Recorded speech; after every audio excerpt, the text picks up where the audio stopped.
My name is Carol Royer. I'm the founder and executive director of Buddy Services Center for Seniors.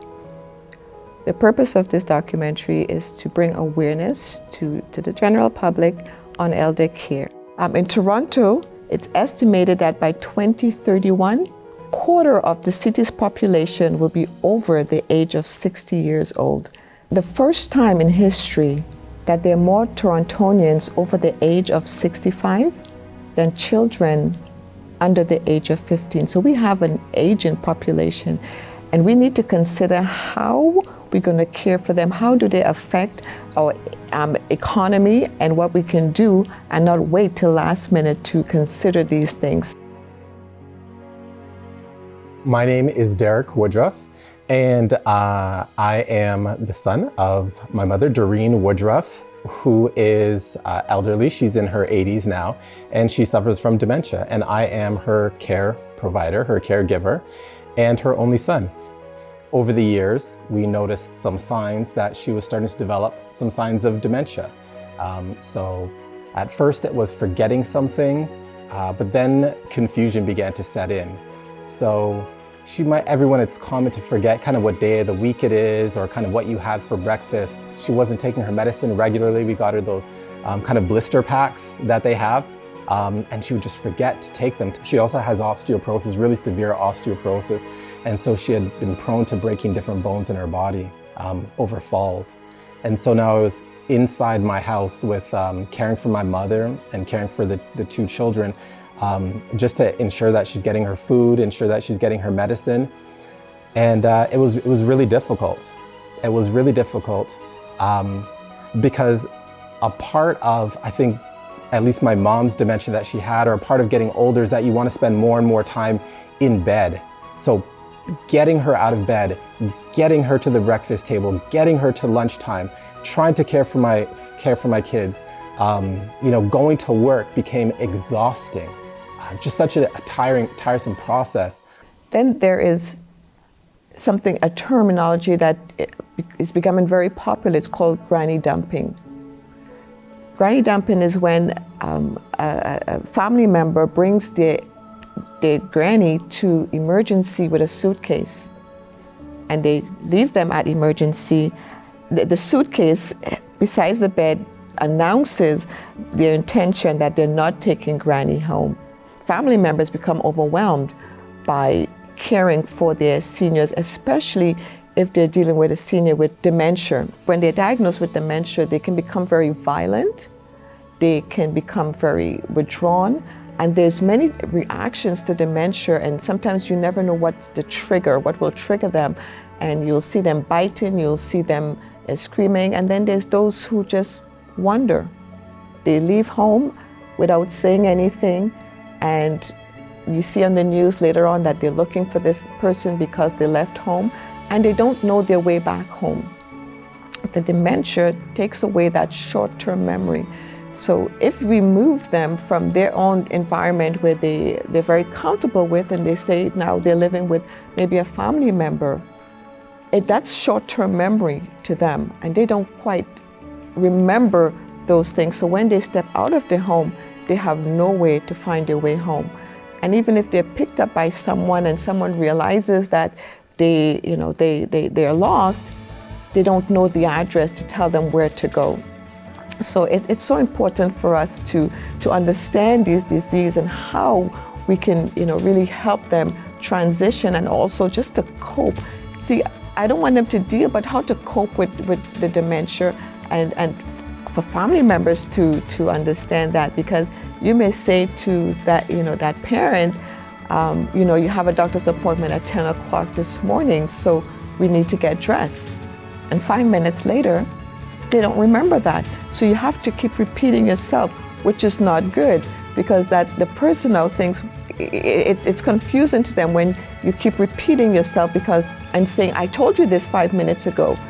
Well, they don't remember, because part of the dementia, the effects of dementia, is that you lose that short-term memory. You don't remember. So you have to now speak to them as if you're saying it to them for the very first time. That's something that's very difficult for family members to understand, because remember, when they grew up with their parent, they grew up knowing that they were able to think and they were able to plan and they were able to do all these things. But now they're not. And it's hard to transition your thoughts into, well, how is it you can't remember? Well, they're living now with dementia.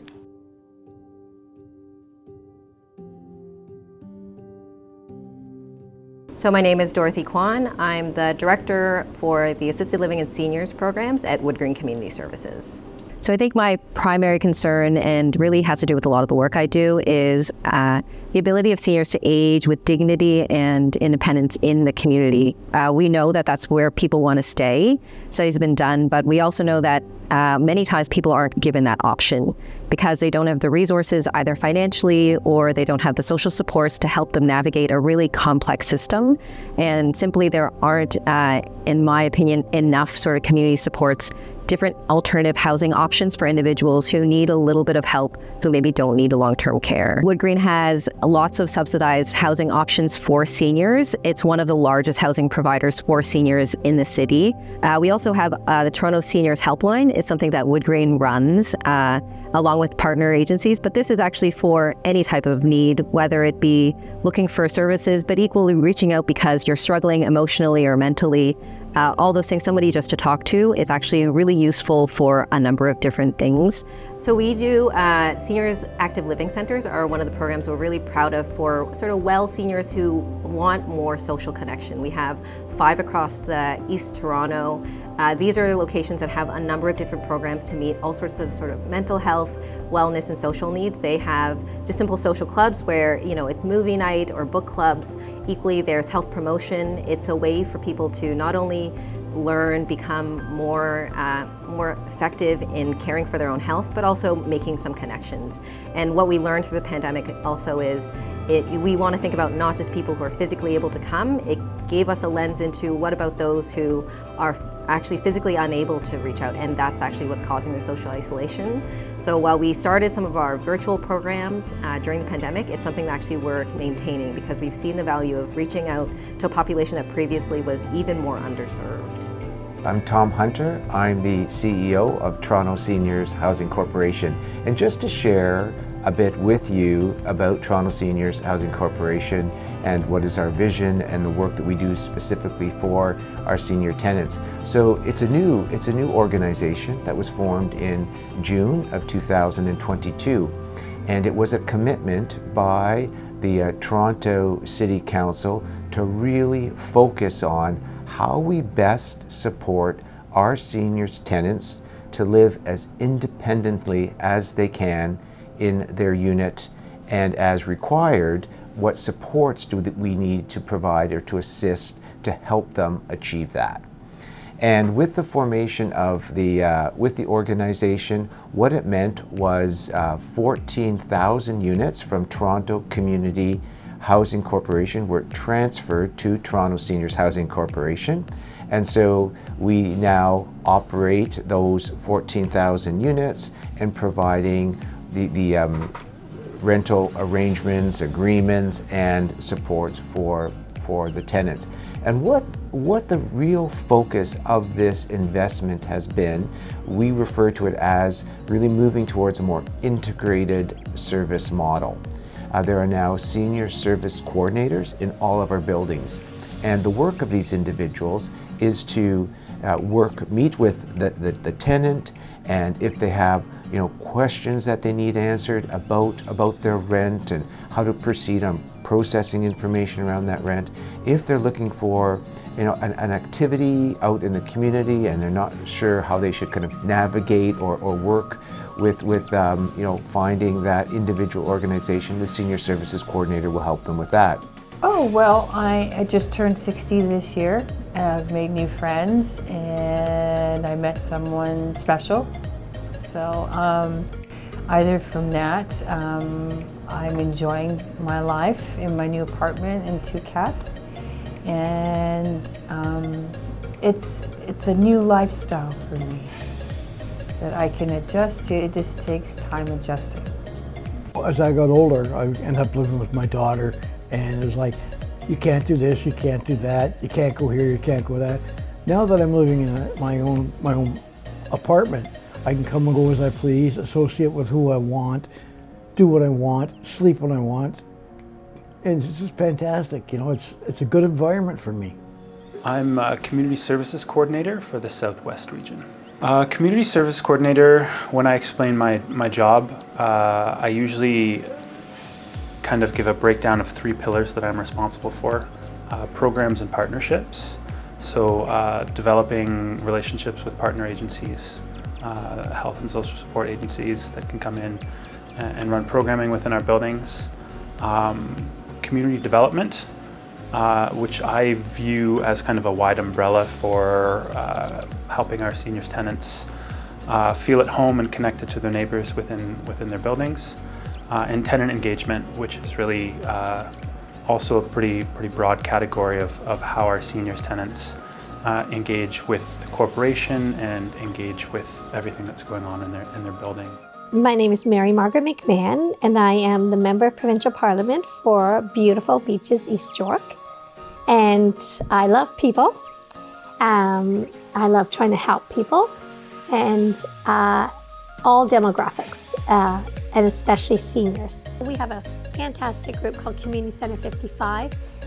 They run amazing programs for seniors, especially down in the park, in Kew Gardens, the beach. They do dancing and bowling and bingo and barbecues, and honestly, I just want to spend all my days. I'm like, well, what age is the minimum requirement? Because sign me up for that. And so not a lot of people know about that. So it's really kind of word of mouth. You know, I worried, like in the ice storm way back, you know, we are trying to block that out of our heads. But remember the ice storm, was very worried about seniors being isolated and not connected to their streets. And so we're urging people to check in on their elderly neighbors, make sure they weren't out of power, make sure they had food and whatnot. And we see what's happening with the climate crisis right now, especially of late out in Eastern Canada, PEI. And I would just urge everyone to get to know your neighbors, and especially if you have a senior, get their name and number and check in on them and just say hello, even a simple greeting. Yeah, as the focus of Toronto Seniors Housing Corporation, you know, is you know, the 14,000 units and the tenants and how we support them in there. It's really important that at all levels we're interacting, you know, with the tenants. And just for an example, when I came on board at Toronto Seniors Housing, I made a commitment with the board that I would visit all 83 of our buildings.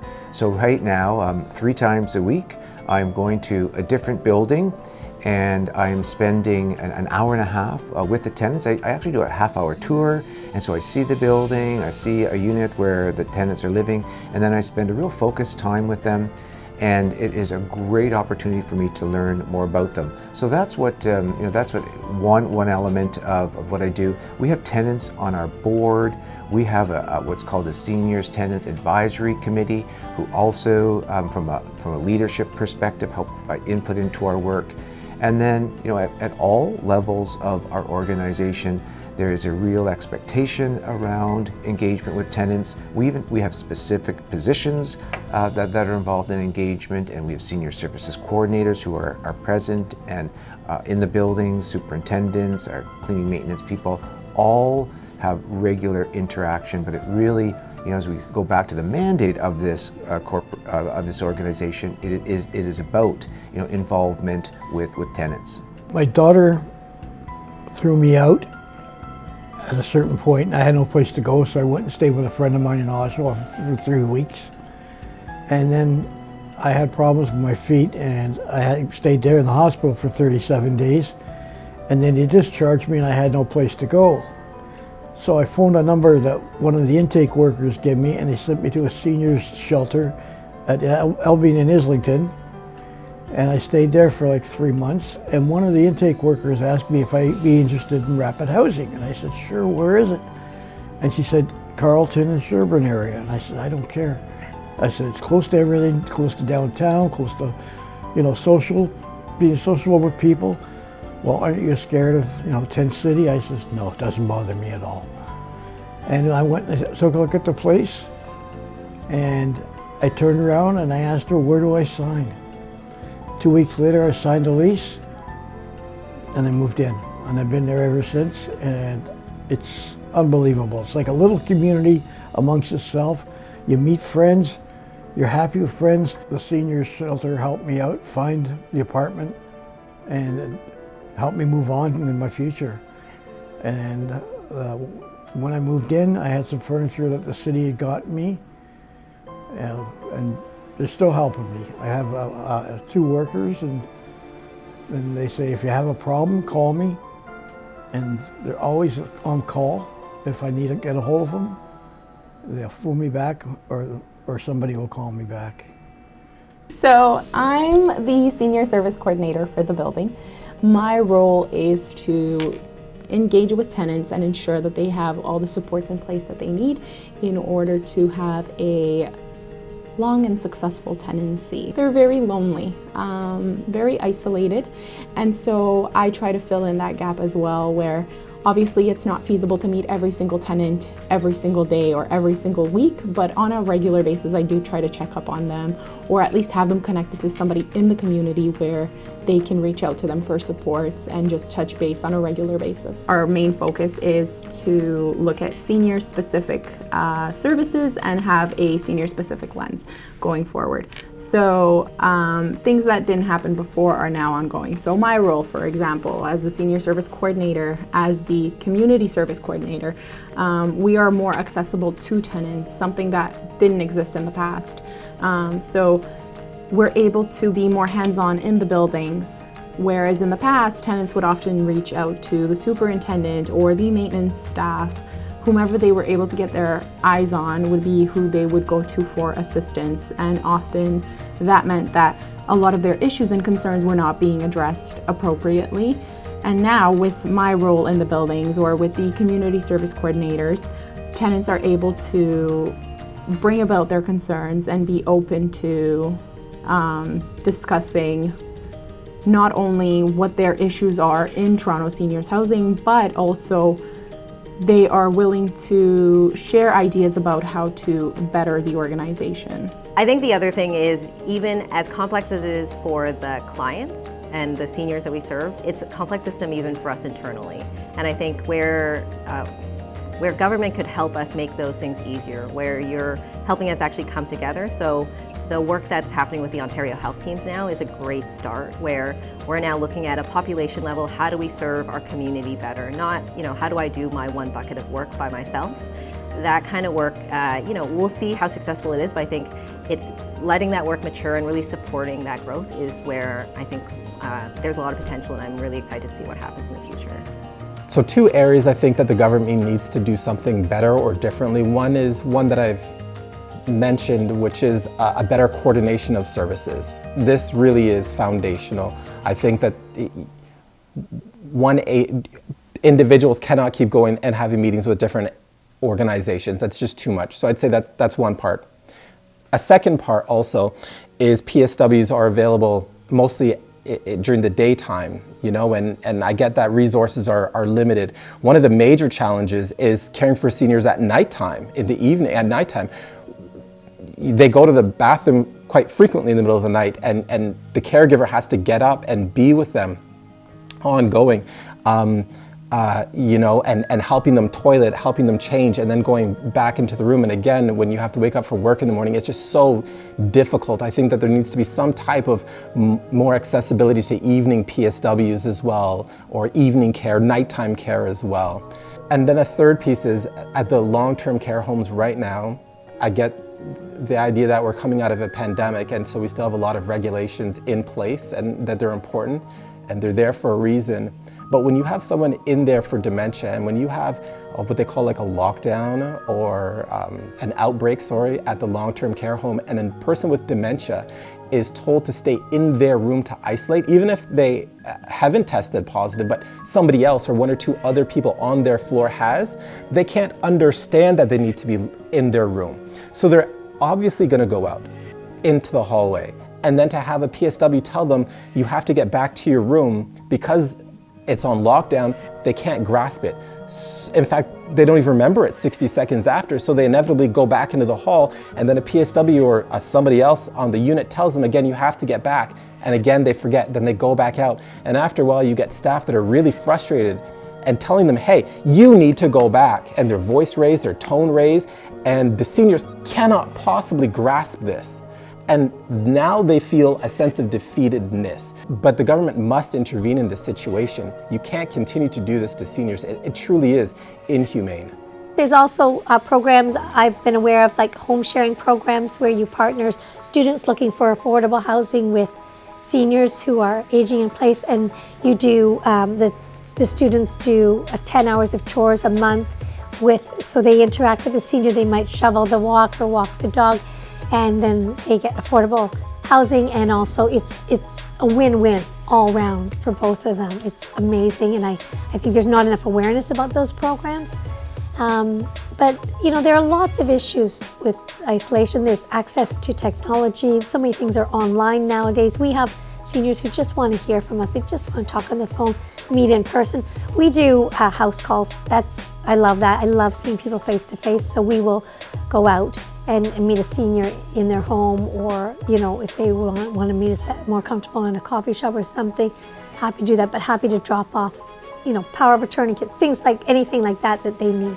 This is really one of the key, I think, areas of concern and also focus that we need to have in our work. And I was just recently at a building yesterday where the seniors was raising, you know, I'm lonely. And so I think it's really an area that we have to be very attentive to. And when you consider that we have 14,000 units that are either bachelors or one bedroom, the majority of people live alone. There are a few, not a few, but there are some husband or wife or partners, right, that are together. But it is, you know, the reality that most of these people are living alone.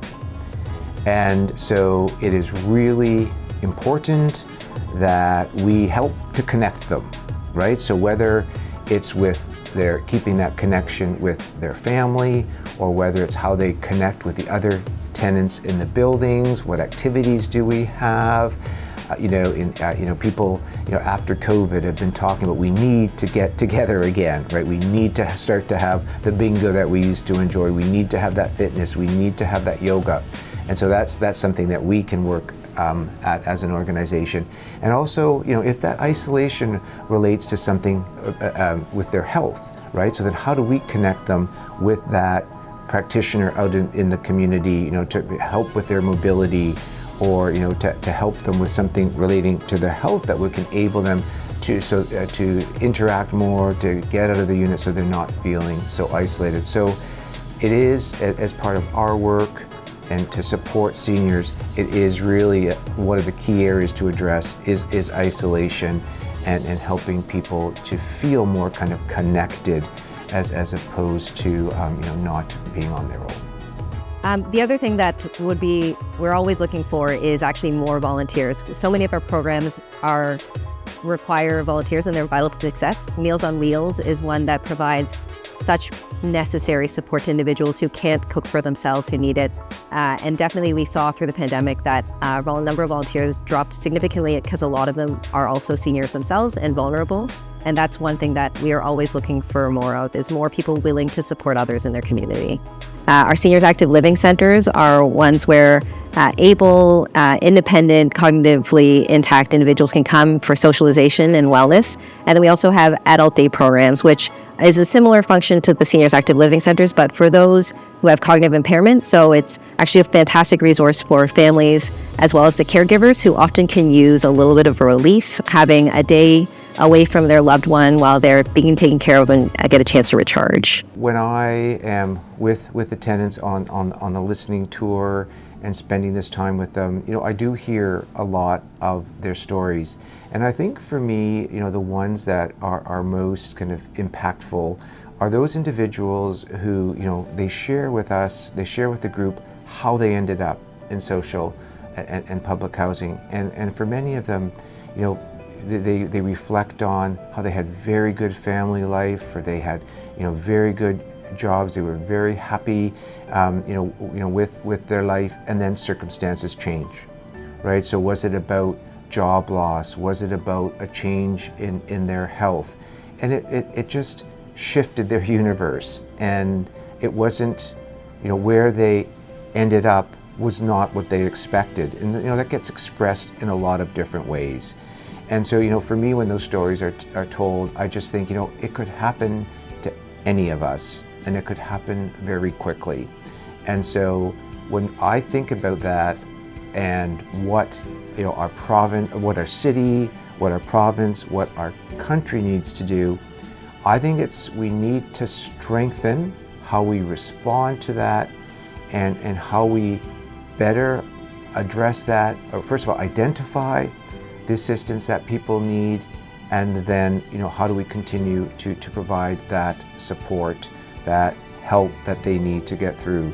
So, if somebody does have a change in health status, a change in, let's say their mental health, it's not months and years before we help them, best kind of accommodate that and learn to how they'll live differently with that, before it starts to impact all the other elements of their lives. So it's about thinking more, not just housing, it's more about how we work closer with health, how we work closer with our social services, so that we kind of collectively are better at responding to the changing needs of people.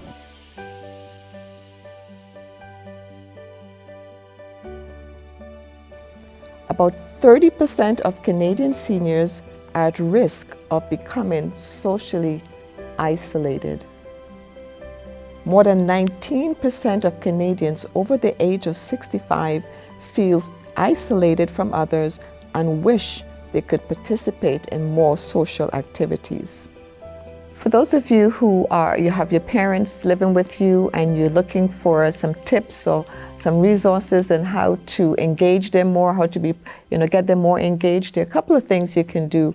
One, seniors enjoy talking. For most of them, they enjoy having conversations. Allow them to have those conversations. Turn the TV off. Be present in the time that you spend with them, and have those conversations, tell me about when you were growing up. Tell me about, and bring the photo album out. This helps as well. And go through the photo albums. Let them tell you stories as you flip through those pages in the photo albums.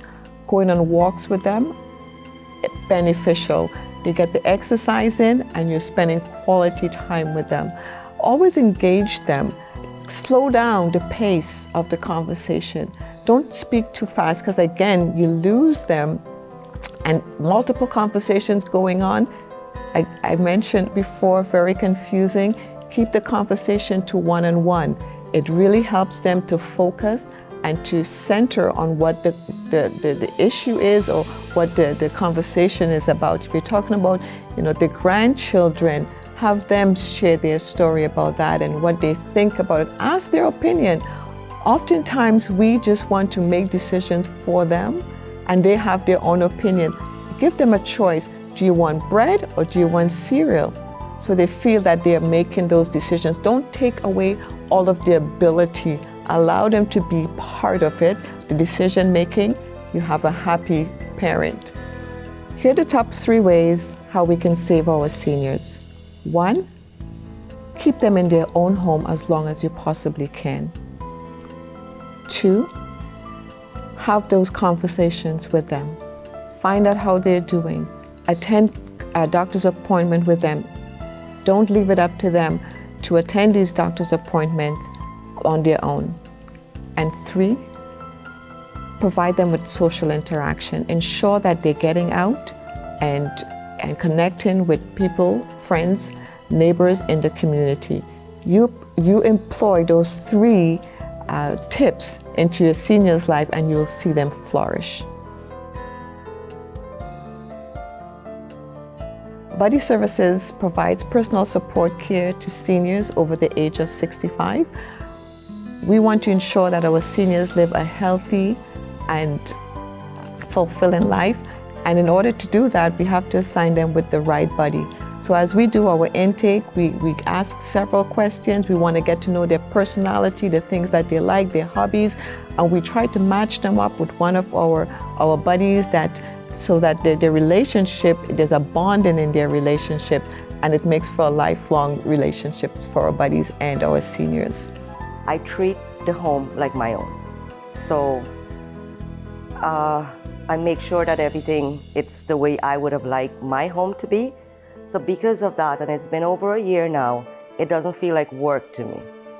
She doesn't feel as if, you know, she's someone I'm coming to work for. I look forward to come and to be with her and to, you know, do what I can do to help her. And that keeps me busy. I cook. Oh, Miss Rita has taught me a lot too. She's a really good cook, so with my little experience and her vast experience, I think have gotten a little bit more in my repertoire by now and when it comes to cooking. I've been doing this for about 10 years now, and it does give me a sense of satisfaction. It does make me feel good that I'm able to help someone.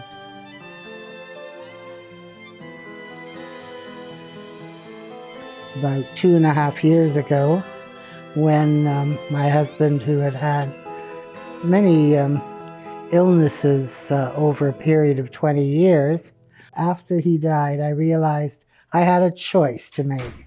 I could miss him an awful lot for sure, but I think that I had the choice of carrying on with my life the way he would have wanted it carried on, being positive.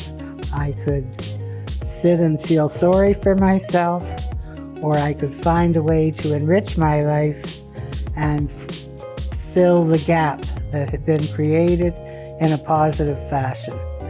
And that was my choice. I decided it would be a good choice. It would be good for me, it would be good for my children, and that was the choice I made, and it's worked for me.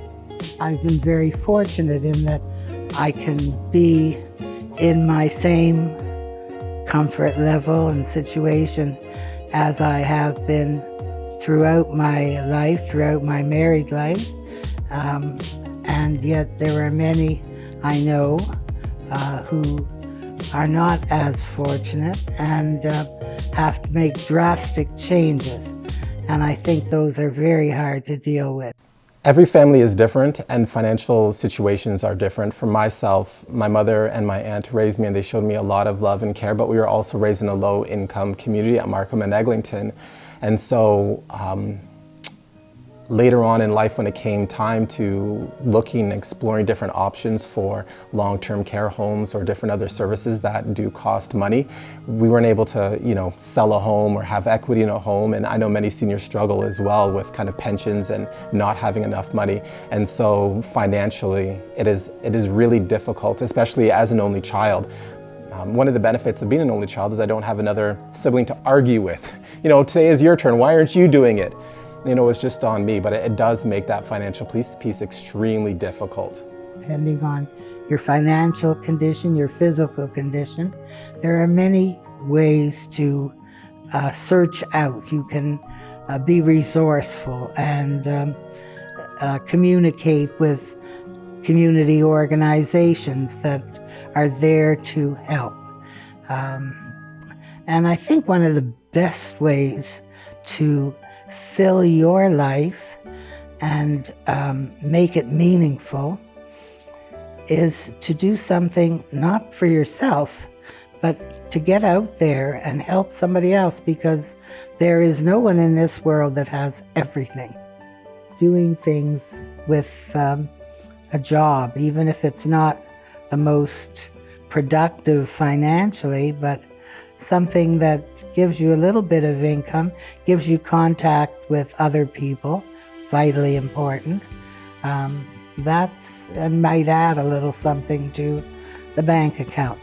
So yes, I do work, and definitely by choice, and it's worked very well for me. I have the apartment, great. It was great. It's more of an economic level, because if your pension is not saved up and you've worked so many years and hard and it's not a 401k, then you're living a different life than what you had, where you had everything as wages. benefits are still wages, but it's more of a month to month, so you have a longer accumulation on a shorter check. So the amounts are all in one. So if you have a low-paying monthly check between $299 and $500 a month for most seniors, even when they've worked for so many years, their pension is still not as what other pensioners get. So it gets confusing.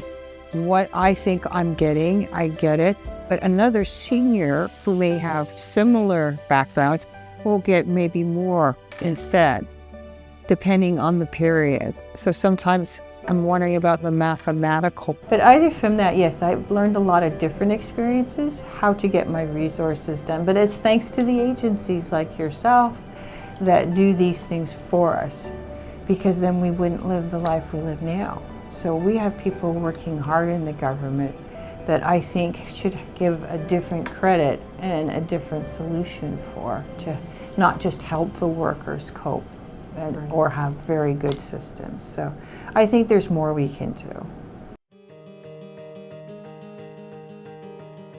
So I have at the moment 2 clients, and I would consider myself, for one client, a companion, and for the other clients, like personal support. I'm helping it with a variety of different things. Like I could be out shopping for them, I could be preparing their dinners, light cleaning if they need it, assisting them, to the bathroom if they need it. So as a nutritionist, I like to focus on whole foods and how can we possibly implement whole foods into the diets of the elderly, because it's so needed. Like their systems are already slowing down. Yes, digestion could be slightly compromised, but there's no reason why they shouldn't be eating high quality whole foods.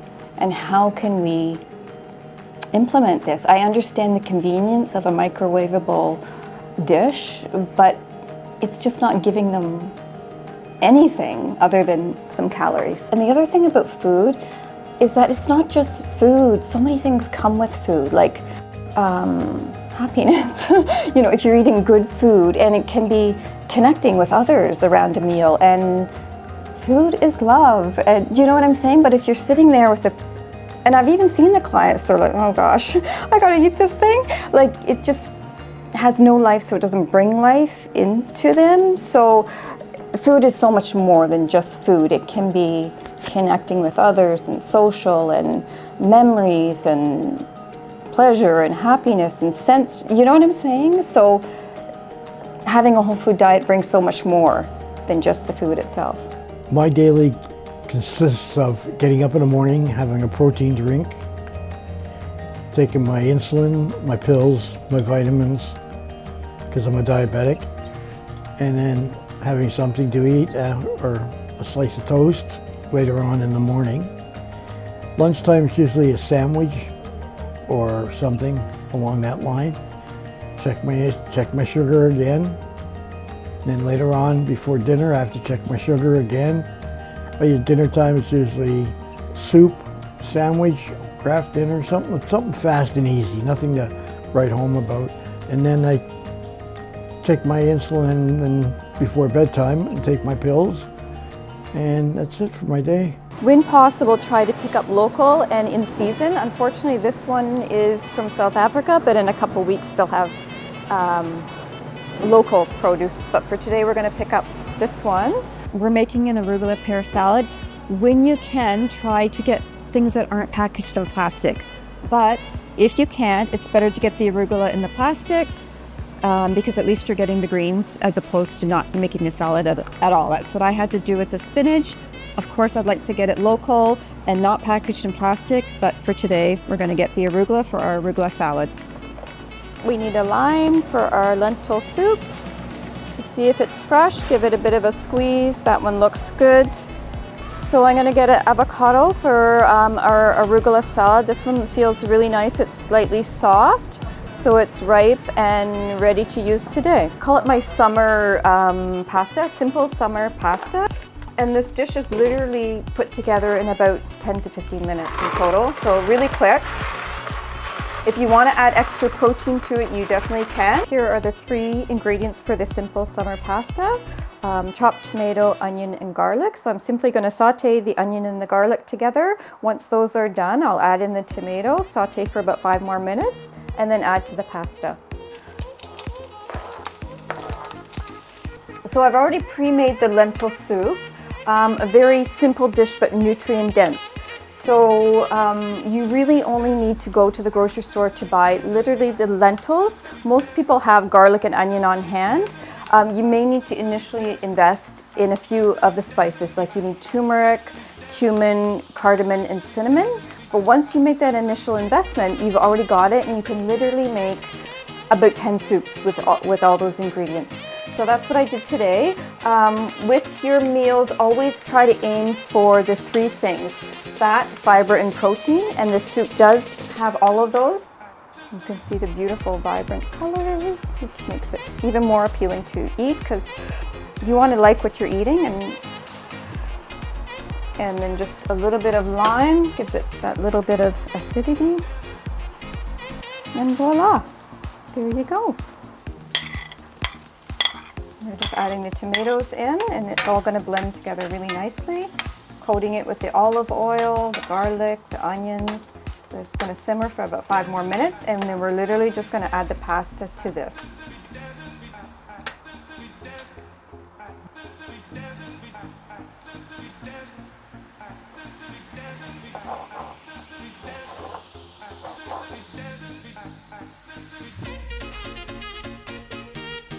You can actually use any type of nuts you like, pumpkin, sunflower, whatever you like.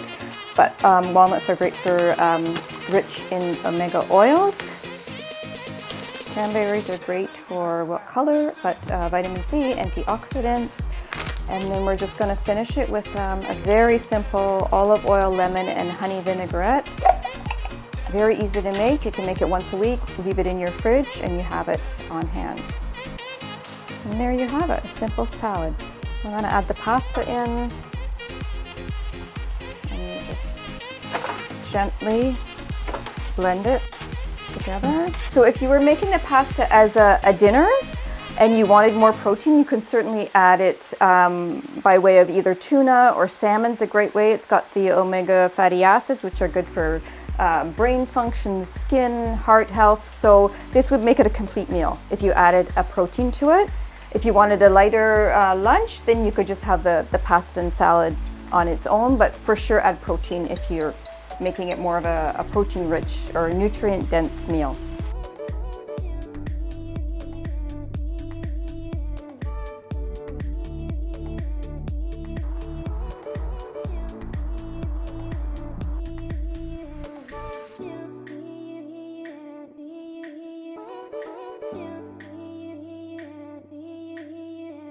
So the reason I chose these 3 dishes for this time of year is because I really believe in eating seasonally and locally. So this time of year, end of September, tomatoes are in full season. Garlic, onion, you can get local as well. So that's why I chose the pasta, and because it's so light and almost like a refreshing type of meal. The arugula salad, I loved it because it's got everything in it that you need for a complete meal, fiber, fat, some protein, and it complements the pasta. The lentil salad, again, is rich in fiber, fat, and some proteins. And again, because it's so easy to cook. And that's what we're looking for with seniors, something that's fast, easy, and nutritious. I really want to focus on fresh, seasonal, and nutrient-dense foods, because as our parents or whoever they may be, our clients are aging, we may be under the false impression that they don't need high-quality foods, but they actually really do. And we want them to thrive in their, end years, not just survive. So color, vibrancy, nutrition is really important. And as I said before, it's not just food, it's sharing it with people. It's the pleasure of food and the love and the companionship that goes along with it. So that's why I chose these 3 dishes. If you need help or additional resources on caring for your aging parent or grandparents, please visit us at www.buddyservices.ca.